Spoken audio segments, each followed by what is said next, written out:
প্রধান উপদেষ্টা ডেকেছেন। তার ডাকে আজকে বিভিন্ন ধর্মের নেতৃত্বশীল ব্যক্তিবর্গ তারা এসেছেন এবং দেশের বিভিন্ন প্রান্ত থেকে সবাই আজকে সমবেত হয়েছেন। আমরা বাংলাদেশের মানুষ কেমন আছি, বিশেষ করে আমাদের অন্য ধর্মাবলম্বী যারা আছেন মুসলিম ছাড়া, তারা কেমন আছেন, তারা তাদের সেই অবস্থা ব্যক্ত করেছেন। তো আমরা লক্ষ্য করেছি যে এখানে আমাদের মধ্যে আলহামদুলিল্লাহ চমৎকার ধর্মীয় সম্প্রীতি বজায় আছে। সেটিকে সামনে আরও কিভাবে ভালোভাবে ধরে রাখা যায় সেজন্য আজকে আমরা কথা বলেছি, সবাই মন খুলে সবাই যার যার মতামত ব্যক্ত করেছেন। মাননীয় প্রধান উপদেষ্টা মহোদয় তিনি আমাদের কথাগুলো খুব মনোযোগ দিয়ে শুনেছেন এবং তিনি বলেছেন যে একটি সুন্দর সম্প্রীতির বাংলাদেশ, যে বাংলাদেশে কোনো ভয় থাকবে না, সেটি গড়বার জন্য তারা কাজ করছেন।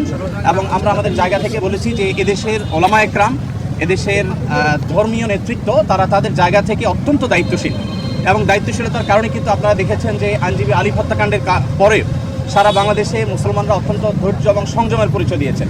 বিগত সরকারের শেষের দিকে আপনারা দেখেছেন ফরিদপুরে দুইজন মসজিদের নির্মাণ শ্রমিককে অত্যন্ত নির্মমভাবে অন্য ধর্মাবলম্বীরা হত্যা করার পরও গোটা দেশের মুসলমানরা অত্যন্ত সংযমের পরিচয় দিয়েছেন। আমরা এটিকে যেমন সাধুবাদ জানিয়েছি, ঠিক তেমনিভাবে এটিকে ধরে রাখবার জন্য সংগ্রাম চালাচ্ছি।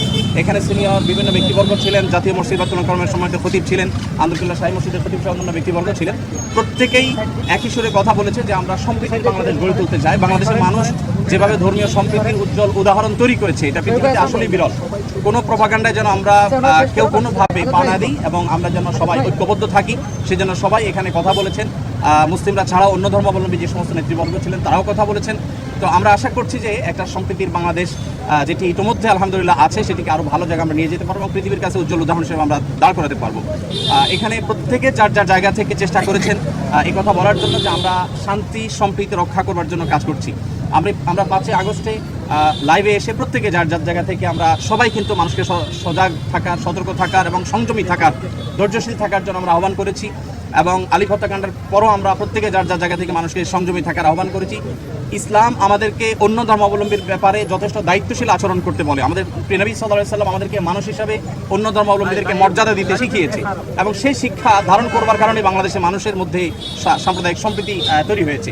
আমরা আমাদের আশেপাশের বিভিন্ন জায়গা থেকে সাম্প্রদায়িক সম্প্রীতির যে নাসিহা শুনে থাকি, উপদেশ শুনে থাকি, সেই সমস্ত জায়গায় যখন দেখি যে সংখ্যালঘুরা নির্যাতিত হচ্ছে, আঘাতপ্রাপ্ত হচ্ছে এবং দলে দলে তাদের উপাসনাগুলো ভাঙা হচ্ছে, আমার মনে হয় সেই জায়গাটাতে আমাদের মনোযোগ দেওয়া দরকার।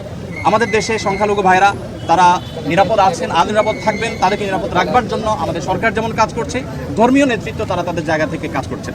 তো আমরা মূলত এই বার্তাটা তাদের সে মিথ্যা প্রপাগান্ডা যেন বিশ্ববাসী বিভ্রান্ত না হয়, আমাদের দেশে মানুষ যেন বিভ্রান্ত না হয়, আমরা সে বার্তাটি মূলত আজকে দেওয়ার চেষ্টা করি।